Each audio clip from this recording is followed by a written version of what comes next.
We'd all agree, I'll bet, that the organization's prospect pool has gotten a lot deeper over the past 2 years, in particular because of the Jake Gensel trade. But would we agree on who's the number one prospect in that pool right this second? Good morning to you. Good Friday morning. I'm Dejan Kovacevic of DK Pittsburgh Sports. This is Daily Shot of Penguins. It comes your way bright and early every weekday. If you're into football and or baseball, I also offer daily shots of Steelers and Pirates in the same place that you found this. Panthers 5, Hurricanes 0 last night in Game 2 of the Eastern Conference Final. That was not interesting. That was not remotely interesting. Even if you're aware of this completely psycho stat that the Hurricanes have now lost 14 games in a row in the Eastern Final. That, of course, began with, the local team sweeping them out in 2009. By the way, that was a series in which Evgeny Malkin scored what might have been the signature goal of his career, his quote-unquote statue goal. A little backhand, roofed over Cam Ward's shoulder. The Canes were swept in 2009. They were swept in 2019. They were swept in 2023. And the Panthers are dominating them to such an extreme right now that it looks like they could be swept in 3 games rather than 4.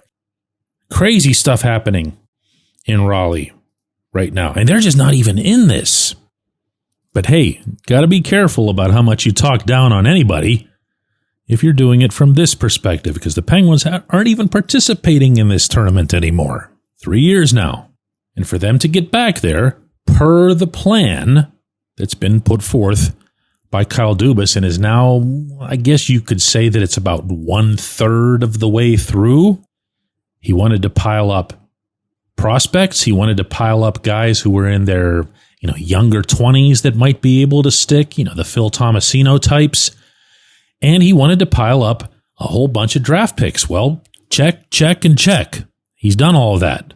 He could still probably end up doing a little bit more. But in the meantime, the prospect pool that they have was broken down on DK Pittsburgh Sports by our hockey writer, Taylor Haas. She went and performed the usual research and interviews and surveys and everything else to come up with a top 10 list that is in order. Meaning, you start with 10 and you end up with 1. And she ran it by the staff too, and I had some, issues back and forth. She has the last word. It's her name on there. But the list that came out is sound. It received a lot of good support in our comments section from the knowledgeable hockey fans that we're lucky to have at DK Pittsburgh Sports. And by that, I mean readers and subscribers to our app and website. And yet, when it was done, even though I agreed with her number 1 choice, I agreed with her number 2 choice, I don't know that I want to. And let me explain this. The number 1 prospect, and this was after some back and forth, is Ville Koivunen. I would imagine that most would agree with that after what he showed in those 10 games in Pittsburgh. He looked like he has a capability to rise above. The way he sees the rink, the way he distributes the puck, and more than anything, I thought, the way he just did not give a hoot who he was playing with. He's out there with Sidney Crosby. He's not running over to ask for Sid's autograph. He's just playing hockey. He was out there with Evgeny Malkin. It was no different. When he was making a terrific setup to Erik Karlsson, he's not starstruck. He's just doing his thing, and he just kept playing. Now, is he going to score enough goals? I don't know. Was he a little bit gun-shy because he was trying to pass the puck too much while he was here? I don't know. In the American League this year, in 63 games, he had 21 goals and 35 assists. That's not exactly some wildly lopsided stacks there. But he's one, and no surprise to anybody who'd read this or even before they read it, Rutger McGroarty would be 2. And that would be the back and forth, the Koivunen versus McGroarty. And to repeat here, I happen to share this stance of this ranking, the 1-2. Man, I want 3 to be better than any of them. And I'm sorry. Okay, that's no slight on 1 or 2, but Harrison Bronik's at 3. And I partly want this because of the organizational borderline desperate need for defensemen in general, but also because he's 6'3", he's 195, he can move, he's got offensive skill, he's got vision, he's got awareness, he knows he's good. This kid came into camp last fall at age 18 and came this close to making the roster. This close. He would have been the third right-handed defenseman on the team behind Carlson and Chris Letang. And there were things that I'm not going to have an easy time quantifying for you that I saw that when I would bring it up with people who were either on the coaching staff or evaluators with the Penguins, their eyebrows would just go up. Like, we don't have a way to explain that. Like, he's just that good. I would love for him to rise above. I would love to see that happen. But I'm going to throw in another one as well. Respectfully going past Owen Pickering, who I like a lot. Philip Hollander, we'll have to see how the Swedish game meshes with the North American game. But don't forget about the goaltending. And don't forget specifically about Sergei Morozov and what he can do. Yes, he needs to have some cheeseburgers.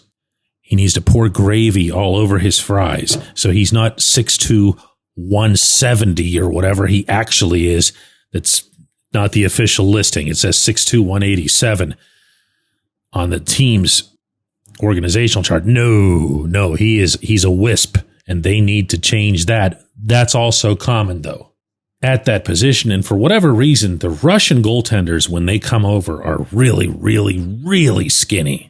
All you need to do is look at some of the before and after pictures of Andrei Vasilevsky or Sergei Bobrovsky, Nikolai Habibulin. When they came over, they looked like they needed to just lay on the couch and feast on nachos for months before they'd be able to compete here.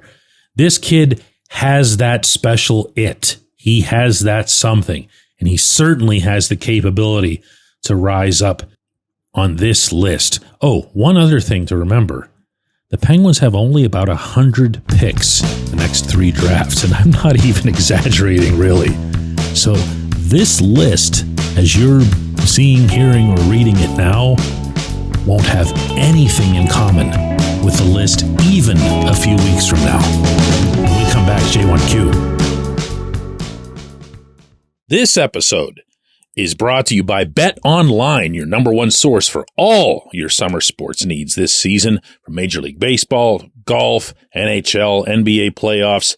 Get the latest odds and lines, including all team matchups, player props, odds on just about everything that's out there. Head to the website today or use your mobile device to get in on the action. Bet Online, where the game starts.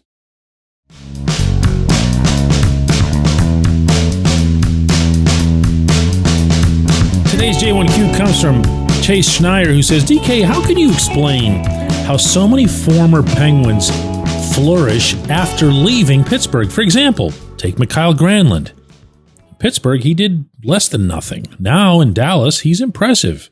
Just had a hat trick a week ago against Winnipeg. Even look at Erik Karlsson. He played so well before coming here, and he's been particularly unimpressive while here. Why can't this team seem to consistently develop players? Here's a funny thing, Chase. You can give probably, a dozen examples if you choose. And you could end up being correct on every count, and there's still not being any commonality. Because I can go through, the 2 guys that you mentioned, very, very, very different circumstances. Granlund came here, A, not in his best physical shape, and B, there was a personal issue off the ice, a family thing, that was really bothering him. Okay. He also played briefly for Nashville and was terrible there. What happened was he went to San Jose. He played very well for David Quinn. He got his mojo back. He got his wheels back. He started flying around. And he started creating again. Nothing magical about his time with the Penguins in any direction. Carlson also came from San Jose, also came from Quinn. Sounds like I'm doing an endorsement for Quinn to be the next head coach here, right? I mean, he is under contract. But Carlson came from a strange situation in San Jose where they had a bunch of guys who would do nothing other than go hard to the net. Why? They really couldn't do anything else. He had plugger after plugger after plugger. They would crash, and he would take advantage of it. And since nothing else was going on and the Sharks were losing 1 billion games, he could chase points. He did chase points. He put up 101. He comes here, he has to split ice time, he has to move into a different role on the power play, and probably most significantly, because the games that were being played here, at least at the time that he arrived, mattered, he was also going to be required to at least go through some motions defending. And then there goes the point total. Fairly, to bring this up, he also started this past season with an injury, and he started the previous season not really knowing what was going on because he was so new. Is that something that you can attach to the Penguins? Yeah. Is it some general thing? No. So who else you got? Who else do you got that's left recently and has done really well? Jake Gensel? Jake's scored goals ever since Mrs. Gensel had a successful delivery. I mean, it's all he knows. He's just natural at it. There was never any doubt that wherever he was going to go after the Penguins, he was going to continue scoring with or without Sidney Crosby at his side. I have maintained that for years. Yes, he and Sid had chemistry. No, he did not feed off of Sid, nor was it the other way around. It was just a terrific mutual on-ice relationship. So who else are we talking about? I know one. Evan Rodriguez. That's a problem from the way Pittsburgh handled it, but that was specifically, and I said this at the time, and I'm going to say it forever, that was a Sullivan thing. Not because of Sullivan's system, but because Sullivan got all, I guess you could say, petty about it when Rodriguez committed that retaliatory penalty the last time the Penguins were in the playoffs. It ended up costing them a chance to clinch that first-round series against the Rangers. Sullivan said he's never going to play for me again, and there he went. But Evan, when you watch him now with the Panthers, he's the same dude. There's no difference in his game. This is a nice two-way hockey player who can do a lot of things, play a lot of different positions, and slide up and down your lines. So we can do this all day, but you're not going to find a commonality. And also remember that anytime you want to do an exercise like this, Chase, you got to put it in the other direction too.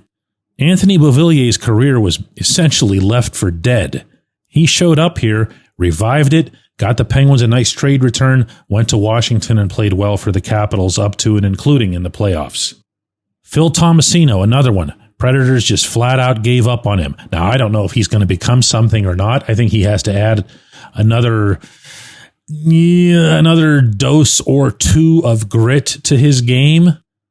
But I don't know that anyone watched him and said, oh, yeah, he's toast. He's worthless, like Nashville thought. I would throw another one out there. I liked what I saw of Connor Timmins on the back end. I don't know that he's going to be a star, but I think he's somebody that you have to tender as a restricted free agent, and you have to give him a chance to fight his way onto the blue line, even though it'll almost certainly have to be on the right side. My point is, don't just, when you watch a former Penguin do something, don't just go, hey, what's wrong with us? Why are we so defective? There's usually way, way more to it. I appreciate you, Chase. I appreciate everybody who listens to Daily Shot of Penguins. We'll be back with another one of these on Tuesday. It is Memorial Day weekend. Hope everyone has a safe and extra satisfying time with family and friends.